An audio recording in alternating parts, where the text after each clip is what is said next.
नमस्कार, मैं मोहन पाठक और आपका फिर से स्वागत है हमारे YouTube चैनल में जिसका नाम है मोहन इंस्टीट्यूट आजमगढ़। तो माफ़ी चाहेंगे कि आज काफ़ी लेट हो गया, आज सुबह से हम वीडियो नहीं दे पाए आप लोगों को। तो चलिए आइए शुरू करते हैं। और आज हम एक सीरीज चलाना शुरू किए हैं अब जो है कि अब आपको मज़ा आ जाएगा। मज़ा ये आएगा कि आपका पूरा पर्यावरण जो आपका सिलेबस है 2018 का सिलेबस है जिसमें आवास, नगरीय व्यवस्था, सारी चीज़ें जितनी भी हैं पॉइंट वाइज अब हम लगातार आपको केवल पर्यावरण लगातार आपको देंगे। ठीक है, जब तक पर्यावरण का सिलेबस ख़त्म नहीं हो जाएगा तब तक हम कोई और सिलेबस छुएंगे नहीं। 4 दिन 5 दिन, एक हफ्ते 10 दिन जितना भी लगेगा मैं पूरा पर्यावरण कंप्लीट करके आपको फिर आगे दूसरा सब्जेक्ट उठाऊंगा और उसको कंप्लीट करूंगा। एक एक वीडियो में दे रहा हूं तो इससे मज़ा नहीं आ रहा है पढ़ने में। ठीक है, तो आइए शुरू करते हैं। ये परिवार जो है, परिवार एवं आवास आज का टॉपिक है। परिवार एवं आवास आज का टॉपिक है और इस टॉपिक में आपको परिवार एवं आवास से सारे क्वेश्चन मैंने ले लिए हैं। बहुत छोटा सा टॉपिक होता है, इसमें कुछ होता नहीं है। इसको मैंने पूरे टॉपिक ले लिए हैं और ये 2 महत्वपूर्ण प्रश्न हैं। इसमें ज़्यादा से ज़्यादा आपको 3 से 4 महत्वपूर्ण प्रश्न मिलेंगे। बाकी मैं सारे के सारे, देखिए क्वेश्चनों की संख्या कम पड़ गई। मैंने बहुत चुनिंदा क्वेश्चन लिए हैं जो आपको बिल्कुल परीक्षा की दृष्टि से कम समय में ज़्यादा तैयारी हो। परिवार एवं आवास से मैंने सिर्फ कितने क्वेश्चन, 11, 12, 13 क्वेश्चन लिए हैं। 13 क्वेश्चन में के अलावा आपको यूपी टेट में परिवार एवं आवास से मुझे जहाँ तक लगता है और कुछ नहीं पूछेगा। तो आइए शुरू करते हैं। भारत की पहली नगरीय व्यवस्था विकसित हुई थी। भारत की पहली नगरीय व्यवस्था कहाँ विकसित हुई थी? भाई नगरीय व्यवस्था का मतलब होता है नगर, नगर मतलब होता है शहर, शहर मतलब होता है जहाँ पर लोग रहते हैं। तो ये जो नगर की व्यवस्था थी ये सबसे पहले कहाँ विकसित हुई थी? नगर की व्यवस्था सबसे पहले कहाँ विकसित हुई थी मेरे भाई? तो ये हुई थी सिंधु सभ्यता। कौन सी थी? सिंधु सभ्यता। इसको आप, ठीक है, सिंधु सभ्यता ये होगी आपकी। सिंधु सभ्यता जो है आपकी पहली नगरीय व्यवस्था। अब इसमें क्या था? इसमें एक क्वेश्चन बनता है, इसमें माफ करिएगा, इसमें एक क्वेश्चन बनता है कि कहां पर सबसे किस नगरीय व्यवस्था में सबसे बड़ा स्नानागार पाया गया था? तो आपकी सिंधु घाटी सभ्यता जो थी इस नगरीय व्यवस्था में आपका स्नानागार पाया गया था। यहाँ पे नगरों की व्यवस्था थी, व्यापार करने के लिए बाजार थे, ये लोग, मतलब बहुत सारी व्यवस्थाएं इसमें थी। मतलब जो आज का आधुनिक शहर है उस तरह से वहाँ पे थे। वहाँ पे क्या था कि घरों में नालियाँ बनी थी, नालियों में सबके पानी जाते थे। मतलब पूरी एक व्यवस्था से सारी चीज़ें वहाँ पे थीं। ठीक है, तो मुझे उम्मीद है कि आपको ये समझ में आ गया। तो हमें बस इतना ही जानना है इसमें कि भारत की पहली नगरीय व्यवस्था क्या थी? तो ये आपकी सिंधु घाटी सभ्यता थी। ठीक है, सिंधु घाटी सभ्यता थी, सिंधु घाटी सभ्यता थी। ठीक है, और अगर इसकी बात करें कि ये कब हुई थी तो लगभग 2500 ईसा पूर्व, लगभग 2500 ईसा पूर्व। कब हुई थी? लगभग 2500 ईसा पूर्व। ये आप ध्यान में रखिएगा। समझ में आ गया? अगले क्वेश्चन पे चलते हैं। परिवार से जुड़े होना। अब देखिए ये आपका आवास से था, नगरीय व्यवस्था, मतलब ये आवास से पहला क्वेश्चन था। दूसरा क्वेश्चन हमारा आ गया परिवार से। परिवार एवं आवास हमारे टॉपिक में है। आप सिलेबस डाउनलोड करिए। आप परीक्षा दे रहे हैं तो आप पहले सिलेबस डाउनलोड करिए और उसको आप जहां पढ़ते हैं वहीं पे चिपका लीजिए, तब आपको पता चलेगा कि आपको पढ़ना क्या है। वहीं से आपकी रणनीति बनेगी। परिवार से जुड़े होना क्यों आवश्यक है? भाई परिवार से जुड़ा होना क्यों आवश्यक है? आपको भी पता है, अगर आप परिवार से जुड़े नहीं हैं तो आपको कोई समस्या होगी, कोई ज़रूरत होगी तो कौन पूर्ति करेगा? कोई पड़ोसी तो आपकी पूर्ति नहीं करेगा, पड़ोसी तो आपका बाद में पूर्ति करेगा। तो परिवार से जुड़े होना यही इसीलिए आवश्यक है कि हमें हमारी सारी व्यवस्थाओं को वो दूर करते हैं। इसमें क्या होता है कि सभी एक दूसरे से स्नेह करते हैं, प्यार करते हैं और हमारी सारी व्यवस्थाओं को मानते हैं। मतलब हमें कोई ज़रूरत होती है, हमें कोई कष्ट होता है या उनको कोई ज़रूरत होती है तो उन सारी चीज़ों का हम व्यवस्था करते हैं। ठीक है, अगर परिवार में क्या होता है कि अगर 4 कमा रहे हैं, अगर एक नहीं कमा रहा है फिर भी 5वें का काम चल जाएगा। लेकिन अगर आप अकेले हैं तो अगर आप धन अर्जित नहीं कर रहे हैं तो आपका कैसे खर्चा चलेगा? चलिए अगले क्वेश्चन पे चलते हैं। उम्मीद है कि आपको ये समझ में आ गया होगा। परिवार में हमें क्या करना चाहिए? अब ये महत्वपूर्ण क्वेश्चन है कि परिवार में हमें क्या करना चाहिए। परिवार में हमें क्या करना चाहिए? भाई एक दूसरे का आदर करना चाहिए, सभी के साथ विनम्रता के साथ व्यवहार करना चाहिए और किसी के बीमार होने पर उनकी देखभाल करना चाहिए। क्या करना चाहिए? परिवार के जो बड़े बुजुर्ग हैं, छोटे हैं, बड़े हैं, उन सबका प्रेम, स्नेह, आदर करना चाहिए। अगर कोई बीमार है तो उनकी देखभाल करनी चाहिए। ये सारी चीज़ें आपको परिवार में करना चाहिए। और क्या नहीं करना चाहिए? परिवार में झगड़ा नहीं करना चाहिए, परिवार में झगड़ा नहीं करना चाहिए, किसी चीज़ को लेकर जिद नहीं करना चाहिए। मतलब सारी चीज़ों को आपको संयमित रूप से लेकर चलना होगा, ठीक है। इसलिए परिवार को हमेशा, इसीलिए परिवार को इस टॉपिक में डाला गया है कि टीचर इसको पढ़ेगा। भाई आप भविष्य के टीचर हैं, आप पढ़ेंगे तभी ना आप बच्चों को बताएंगे कि बेटा परिवार में कैसे रहा जाता है, परिवार में क्या किया जाता है, ठीक है। तो ये सारी चीज़ें आपको अपने अंदर समाहित करना पड़ेगा, ठीक है। एकाकी परिवार की क्या विशेषता है? एकाकी परिवार की क्या विशेषता? मेरे साथ में एकाकी परिवार होता क्या है, एकाकी परिवार होता क्या है, ये चीज़ आपको जानना पड़ेगा, ठीक है। एकाकी परिवार की क्या विशेषता है? एकाकी परिवार की क्या विशेषता? भाई एकाकी परिवार वही परिवार होता है जहाँ पर एक व्यक्ति रहता है, मतलब एक फैमिली रहती है, जहाँ पर एक फैमिली रहती है। क्या होता है? जहाँ पर एक फैमिली रहती है, जहाँ पर एक फैमिली रहती है, एक फैमिली रहती है। मैं क्यों इतना जोर देके इस बात को बोल रहा हूँ कि एक फैमिली रहती है? एक फैमिली का मतलब होता है कि एकाकी परिवार में एक ही परिवार होता है। इसका तात्पर्य होता है उस परिवार में सिर्फ और सिर्फ माता, पिता और पुत्र होता है। कौन होता है? माता होती है, पिता होता है और पुत्र होता है।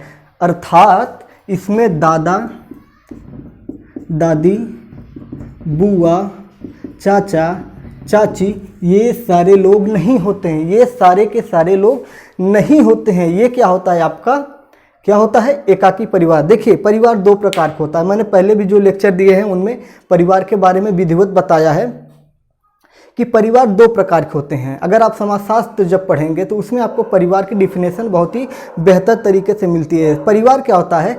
परिवार के दो रूप होते हैं, एक संयुक्त परिवार होता है, एक संयुक्त परिवार होता है और एक एकाकी परिवार होता है। एकाकी परिवार का अर्थात मैंने आपको बता दिया कि जिसमें सिर्फ और सिर्फ माता पिता और उनका बच्चा होता है, ठीक है। और जो संयुक्त परिवार होता है उसमें जितने लोग शामिल हो सकते हैं परिवार में, मुख्य रूप से दादा दादी, पिता पुत्र, चाचा चाची, ये सारे लोग उसमें आपके शामिल होते हैं। भाई भाभी सभी लोग इसमें शामिल होते हैं। ये संयुक्त परिवार का मतलब होता है कि बड़ा परिवार, और एकाकी परिवार का मतलब होता है छोटा परिवार, जैसे लघु परिवार और बृहत परिवार। तो ये आपको उम्मीद है मुझे कि ये भी आपको समझ में आ गया। सिर्फ आप समझने की कोशिश करिए। याद जो करना है सिर्फ 2 से 3 क्वेश्चन, 4 क्वेश्चन इसमें याद करने, बाकी सारे के सारे आपको समझने हैं। अगर आप समझ गए तो आपका ये परिवार एवं आवास क्लियर हो जाएगा। अगले क्वेश्चन पे चलते हैं। संप्रेषण के लिए प्राचीन मानव ने किसका प्रयोग किया? संप्रेषण के लिए प्राचीन मानव ने किसका प्रयोग किया? संप्रेषण के लिए प्राचीन मानव ने किसका प्रयोग किया? तो मेरे भाई संप्रेषण के लिए प्राचीन मानव, भाई उनके पास तो कोई भाषा विकास था नहीं, तो उन्होंने क्या किया? भाई इशारे से बात किया, इशारे से बात किया, और भी कोई माध्यम लिया। क्या क्या माध्यम लिए? ये सारी चीज़ें हमें जानना पड़े। संप्रेषण का अर्थ क्या होता है पहले आप ये जानिए। संप्रेषण का अर्थ होता है कि अपनी बातों को एक दूसरे तक पहुंचाना, अपनी बातों को एक दूसरे तक पहुंचाना। इसमें क्या हुआ था? प्रतीक हुआ, इशारा हुआ और ध्वनियों के द्वारा बताया जाता था। प्रतीकों के द्वारा बताते थे। प्रतीक मतलब हो गया कि कोई चिन्ह, कोई प्रतीक मतलब कोई चिन्ह हो गया। जैसे कि मैं वहाँ गया था, मतलब कोई पहाड़ है तो उसके बारे में बताएंगे, ये पहाड़ इशारा कर देगा कि वो पहाड़ है, मैं उस पहाड़ पे था। क्या खाए थे? तो कोई फल है, उसको इशारे से दिखाएगा कि ये फल था। यही सारे माध्यम थे उस समय। प्रतीक था, चिन्ह था, इशारा था, ये सारे चीज़ें उस समय की भाषा थी। संप्रेषण का मतलब होता है कि अपनी बातों का आदान प्रदान करना, ठीक है। यहाँ पर इसका तात्पर्य ये होता है। भाषा का प्रमुख कार्य क्या है? भाषा का प्रमुख कार्य क्या है? भाषा का प्रमुख कार्य क्या है? भाषा का प्रमुख कार्य यह होता है, जैसे कि आप जानते हैं कि आपके सिलेबस में भाषा को महत्व दिया गया है। भाषा फर्स्ट, भाषा सेकेंड। फर्स्ट में आपका हिंदी अनिवार्य है उत्तर प्रदेश में, और भाषा सेकेंड में आप संस्कृत, उर्दू, अंग्रेजी कोई भी चॉइस कर सकते हैं। तो ये होता है आपका भाषा, जिसे कहते हैं लैंग्वेज। लैंग्वेज क्या होता है? लैंग्वेज अपनी भावों को, विचारों को एक दूसरे के साथ आदान प्रदान करना, अपने भावों को, अपने अंदर चल रहे द्वंद्वों को, अपने विचारों को जो आपके अंदर चल रहा है, अपने सामने वाले को बता देना ही भाषा है। चाहे भाषा कई प्रकार के होते हैं, जैसे अपने पिछले क्वेश्चन में था, इशारे से बताना, चित्र बनाकर बता देना, या बोल कर बता देना, लिख कर बता देना, ठीक, ये सब इसके बताने के माध्यम है। तो इसमें क्वेश्चन क्या किया है, भाषा का प्रमुख कार्य क्या है? तो प्रमुख कार्य यही है कि अपने बातों को, विचारों को दूसरों तक पहुंचाना। और अगर पर्यावरण से क्या होता है, पर्यावरण में अगर इसका तात्पर्य हम जानना चाहें तो ये क्या होता है कि भाषा क्या करता है, समाज को एक दूसरे से जोड़ता है। भाषा क्या करता है, समाज को एक दूसरे से जोड़ता है। और जैसे हमारा इतिहास, हम इतिहास पढ़ते हैं, इतिहास कैसे पढ़ते हैं? भाषा के ही माध्यम से पढ़ते हैं। जो घटनाएं घटित हुई थी उनको लिखा गया, इसलिए हम उसको पढ़ते हैं। तो इसका मतलब हो गया कि अपने भाषाओं, अपने घटित घटनाओं को अपने आने वाले वंशजों में बताना ही क्या है, भाषा विकास है। ठीक है, क्या है? भाषा का ये कार्य होता है, भाषा का यही कार्य होता है। मुझे उम्मीद है कि आप लोग समझ गए होंगे। कहने का तात्पर्य ये है कि जो हमारी संस्कृति है, धरोहर है, उसको अपनी अगली पीढ़ी में पहुंचाना ही क्या है, भाषा का प्रमुख कार्य है। समाज को जोड़ना, इसके अगर प्रमुख कार्यों में दो कार्य हम जोड़े तो समाज को जोड़े रखना, और अपने संस्कृति को अपने आने वाले पीढ़ी में पहुंचाना, स्थानांतरित करना, किताबों के माध्यम से, अन्य विभिन्न चीज़ों से। ठीक है, लिखित रूप में आप अगर कर देंगे, हम कैसे महाभारत, रामायण, चंद्रगुप्त मौर्य आदि, महाराणा प्रताप, झांसी की रानी, इन लोगों के बारे में कैसे जानते हैं? इनके बारे में लिखा गया ना, तो भाषा में ही लिखा जाता है ना। तो भाषा में जब लिखा गया तब हमको पता चला कि भाई ये चीज़ है। पूर्व मानव का भोजन क्या था? सबसे सरल क्वेश्चन, पूर्व मानव का भोजन क्या था? पहले ये कुछ भी खा लेते थे, कच्चे पत्ते खाते थे, कच्चे मांस खाते, कुछ भी खाते थे। धीरे धीरे डेवलप हुआ, आग का विकास हुआ, फिर ये भून कर खाना शुरू किए, फिर ऐसे ऐसे करते हुए।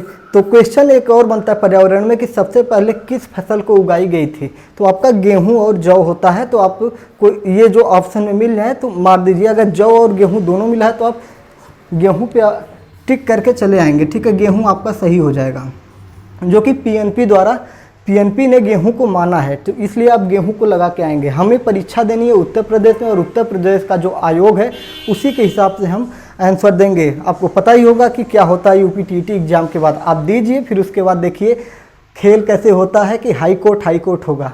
चलिए आगे देखिए, पूर्व मानव कहाँ सोता था? पूर्व मानव का भोजन क्या था? तो मैंने ये बता दिया, लेकिन भोजन नहीं होता। इनका भोजन था मांस, फल फूल, पत्तियाँ, ठीक है, कंदमूल, फल, पत्तियाँ, मांस, ये सारे चीज़ इनके भोजन थे। आवास की बात की जाए, मानव कहाँ सोता था? पूर्व मानव से तात्पर्य जानते क्या होता है? पूर्व मानव, देखिए लैंग्वेज समझिए। पूर्व मानव का मतलब हो गया आदि मानव। क्या हो गया? आदि मानव। क्या हो गया? आदि मानव। वही जो हमारे पूर्वज हैं, कौन है? बंदर। ठीक है, तो आदि मानव जो थे उन्हें ही पूर्व मानव कहा जाता है। पूर्व मतलब पुराना, पिछला। ठीक है, पूर्व मानव कहाँ सोता था? तो ये कंदरा में सोता था, कंदरा में, गुफा में। ठीक है, मौसम सही है तो पेड़ों पे ये सारा चीज़ करता था। पूर्व मानव मतलब आदि मानव द्वारा प्रयोग किया जाने वाला वस्त्र क्या था भाई? छाल पहनता था, पत्तों के द्वारा ये सारी चीज़ों पहनता था ना। क्या पहनता था? कौन सा वस्तु प्रयोग करता था? पेड़ों के पत्ते करता था, जानवरों के खाल का प्रयोग करता था, और पेड़ों की छाल का प्रयोग करता था। ये सारी चीज़ें ये प्रयोग में लाता था। ठीक है, अब समझ गए होंगे। ये सारे क्वेश्चन हलवा हैं, एकदम जानते हैं ना, कुछ नहीं है। इसको चोखा बना के आप खा जाएंगे। इलाहाबाद वाला दाल भात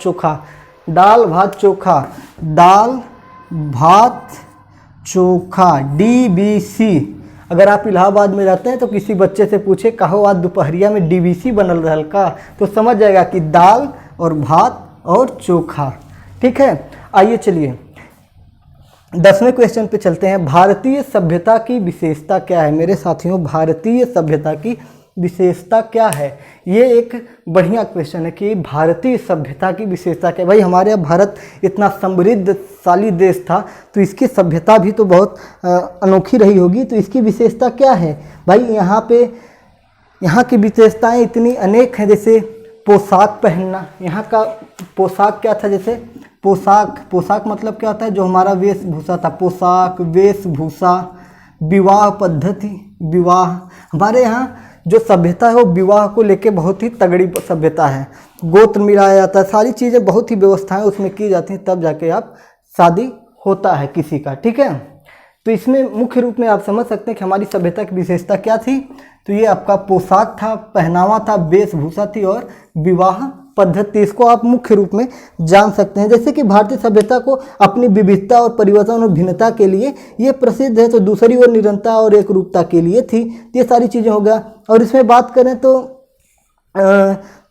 लोकगीत जो हो गया, लोक गायन। भाई भारत में लोक गायन होता है, मुझे नहीं लगता कि और किसी देशों में होता होगा। तो ये सारी चीज़ें आपकी भारतीय सभ्यता की विशेषता है। जैसे कि भारत में लोकगीतों का प्रचलन है, लोकगीतों का प्रचलन है। जैसे हर राज्य में अलग अलग प्रकार के लोकगीत होते हैं। जैसे उत्तर प्रदेश की बात करें तो यहाँ पे ढेर सारे लोकगीत हैं। जैसे भोजपुरी में होता है, आपका अवधी होता है, ब्रज होता है, हरियाणा में हरियाणवी होती है, राजस्थान में राजस्थानी होती है। तो ये सारे हर जितने स्टाइल, पंजाब में पंजाबी होता है, भांगड़ा होता है। तो ये सारी चीज़ें आपका, मुंबई में आपका डांडिया होता है, अपना गरबा वगैरह होता है, गुजरात वगैरह, ये सारी चीज़ें आपके लेके क्या है, अलग अलग हमारे धार्मिक और देवी देवताओं में क्या है ज़्यादा विश्वास है। तो ये सारी क्या हमारी सभ्यता की विशेषता है। संस्कृति क्या है? तो ये क्वेश्चन इसी में आपका शामिल हो गया। संस्कृति क्या है? संस्कृति क्या है? तो ये इसमें क्या होता है? इसके अंतर्गत मानव समाज की सृष्टि करता है, सांस्कृतिक कौशलों एवं प्रस्तुतिकरण की एक पीढ़ी से दूसरी पीढ़ी में स्थानांतरित करता है। तो ये दोनों क्वेश्चन आपके एक ही हो जाएंगे। ठीक है, संस्कृति क्या है, यही सारी चीज़ें आपकी उसमें भी आ जाएगी। हमारी जो सारी व्यवस्थाएं हैं उनको अपनी पीढ़ियों में स्थानांतरित करना ही संस्कृति हमारी जो संस्कृति है, हमारे देवताओं में विश्वास है, धार्मिक हैं, धार्मिक चीज़ें हुई, हमारा एक रूपता है, वेशभूषा हुआ, पहनावा, ये सारी क्या हमारी संस्कृति में आता है। अब जो महत्वपूर्ण चीज़ है, जो महत्वपूर्ण टॉपिक है, जो हमें एग्जाम की दृष्टि से सबसे ज़्यादा महत्वपूर्ण होती है, आपके 2 क्वेश्चन है। इसको आप अगर लिखना चाहते हैं तो लिख सकते हैं। इसमें क्या है? राष्ट्रीय बाल श्रम उन्मूलन प्राधिकरण की स्थापना कब हुई थी? राष्ट्रीय बाल श्रम उन्मूलन प्राधिकरण की स्थापना कब हुई थी? तो ये आपका 26 सितंबर 1994 में हुई थी। 26 सितंबर 1994 में हुई थी। कब हुई थी? राष्ट्रीय बाल श्रम उन्मूलन प्राधिकरण की स्थापना 26 सितंबर 1994 में हुई थी। अगर पूछा जाए कि इसमें कितने सदस्य शामिल हैं, तो इसमें 12 सदस्य शामिल हैं। ठीक है, इसमें 12 सदस्य शामिल होते हैं। इसमें कितने सदस्य शामिल होते हैं? 12 सदस्य। और इसमें क्या होता है? एक केंद्रीय श्रम मंत्री भी शामिल होता है। इसमें एक केंद्रीय श्रम मंत्री भी शामिल होता है। क्या होता है? एक श्रम मंत्री। इन 12 सदस्यों में एक केंद्रीय श्रम मंत्री भी शामिल होता है। आइए हमारे आखिरी क्वेश्चन पे चलते हैं, जो कि बहुत ही सबसे ज़्यादा इम्पॉर्टेंट क्वेश्चन है ये, जो कि हर 1 साल 2 साल क्रॉस करके पूछा जाता है। जब आप प्रैक्टिस सेट हल करेंगे तो उसमें आपको मिल जाएगा। भारत में बाल विवाह निरोध अधिनियम कब पारित किया गया था? भारत में बाल विवाह, जो बाल विवाह होते थे, छोटे बच्चों का 10 वर्ष की उम्र में शादी हो जाती थी, 12 वर्ष की उम्र में शादी हो जाती थी, 14 वर्ष के, 16 वर्ष के, ये सारी चीज़ें थी। तो इसके लिए अधिनियम कब पारित किया गया था? तो 2006 में। सबसे मोस्ट इम्पॉर्टेंट होता है कि पूछा जाता है कि इस अधिनियम का नाम क्या था, किस एक्ट के तहत इस अधिनियम को पारित किया गया था? तो ये था शारदा एक्ट। कौन सा एक्ट था? शारदा एक्ट। इसको आप लिख सकते हैं, शारदा एक्ट।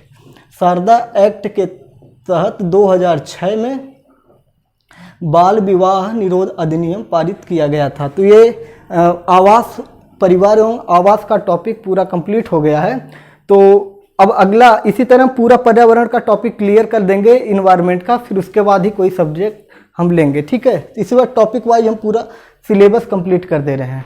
चलिए फिर मिलते हैं नमस्कार, जय हिंद।